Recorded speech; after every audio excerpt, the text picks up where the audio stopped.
Hello to new. June 21, 2014. Regardless what has ended in your life, a feeling of being deserted is often felt, a deep contemplation that something in your life has passed you by. And what has ended doesn't have to be something monumental such as divorce, a death of loved one, or even from the loss of a friendship that has taken a sudden different turn. Sometimes such changes comes forth when you are letting go of an unhealthy habit in favor of healthier living. Wherever there is an end, there is also a new beginning, and new is good as it holds promise for a better tomorrow. Of course, there is no person who enjoys saying goodbye to something, someone, or a way of life that has been a big part of them. It is only natural to want to preserve the beauty and vitality and joy of what once was.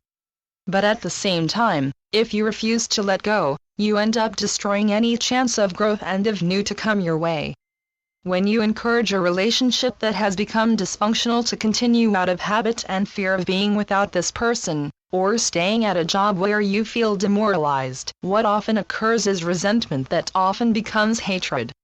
When something has reached its end, don't hang on, let it end and move on to brighter pastures, to brighter new beginnings that provide you with new opportunities, because new is good.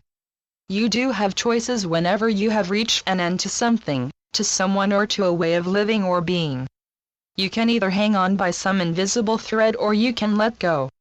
Allow yourself to grieve what has been let go, allow the sadness to come and the anger too.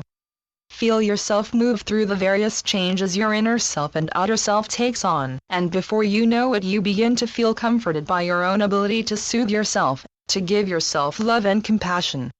There is so much positiveness to learn when something comes to an end. You not only learn why the end came, but you learn what it is you want that is different next time around. Remember, dear hearts, that every moment of happiness you have felt and experienced has come after letting something or someone go. It comes when you allow change to happen, when you allow yourself to grow. Sadness and sorrow has the ability of bringing you to joy like you never imagined before, if you just allow yourself to be and to become. For many dear souls, the idea of letting go sounds wonderful, even easy, but in fact it is very difficult, as there is so much emotional baggage to contend with and work through. Letting go is a delicate process that heals and provides nurturing comfort as well as essential knowledge.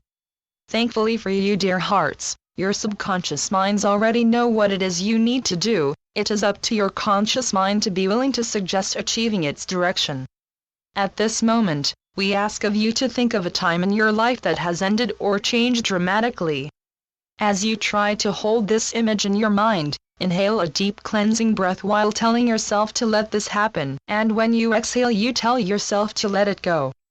Continue this inhale and exhale and telling yourself these two lines, and you will begin to feel yourself flow away from any anger or sadness and become tranquil with your own thoughts.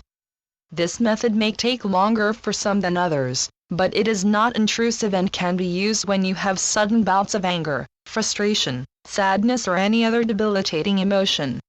Let what is happening to happen, let the emotion come. After all, it's just emotion. The less personal power you give it, the less hold it will have over you. Then when you've spent your energy in the emotion that has you on its ride, simply let go. You are not expected to find instant equanimity, but the more you work with these healing words, you'll be able to relax into your mixture of emotions and quickly move on to the next aspect of your life.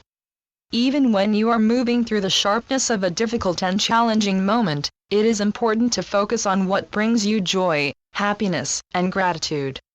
Once you become more receptive to letting go, put your attention on what at this present moment gives you comfort, and make a mental note of it or write it down, and lean into this knowing that there is someone there for you, or an object that brings you to peace quickly.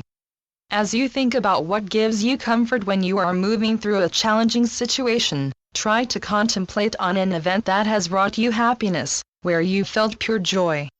These memories help to remind you of the good you have had in your life and of the good that is still available. We also suggest for you to retrace events that have led you to experiencing happiness and joy until you find one that was painful when it occurred. Once you trace the happy events back to what was not happy, but painful, you'll see the kind of pain that was involved, what had ended, and from what you discover you are able to gain so much valuable information that will help bring you to deeper happiness and more joyous experiences. You've learned to let these past painful events to go because you have also felt and seen all the joyous and happy events you've all had. You are not just one-sided bright hearts, there must be balance. For every unhappy situation, there is always a brighter side emerging. It just means you need to notice this emerging of joy and simple happiness more often in order to appreciate what has occurred, what you have lost and what you have learned and become since. Everyone has felt a heavy sinking feeling of loss of some kind, of going through difficulties that brought on great life changes and sudden new directions. There is no way to anticipate what is to happen next, but what you can do is embrace the unknown with an open heart and mind. Focus on the present as it is what is promised. Learn from the past and build on today from what you have learned and gathered. When you have lost someone or something that was of great value and importance to you, the feeling can be quite overwhelming and can last as long as you need to feel the profoundness of what has changed. The moment you let go of the pain and of the sorrow is the moment you allow joy back into your life. Your grief becomes instant euphoria. By watching wee babes, you see they begin weak, small, and require love and nourishment in order to grow. When you are moving through a loss of any kind, you too feel weak, small yet needing of love and nourishment in order to grow. A new baby's source of happiness is much simpler than your own, but nevertheless there is much similarities to admire and appreciate. The many spirits that are around you when you are moving through grief and difficulties are there helping and guiding you, wanting you to succeed by letting go and moving on. There will be times when something will trigger your memory of what you have let go, but you will have gathered enough knowledge and wisdom to allow the memory to no longer bother you. You simply allow it to move through you, appreciating the beauty of the memory, then letting it pass. Learning to let go is one of the most difficult life lessons you have, and within it is so much knowledge to be gained. We encourage each of you to flow with the knowledge that comes from loss and from letting go. Allow your finishes to bring you to new starts and beginnings, as there is much more waiting for you to discover, learn, and to grow from. I am Archangel Azrael through Julie Miller. SpiritualNetworks.com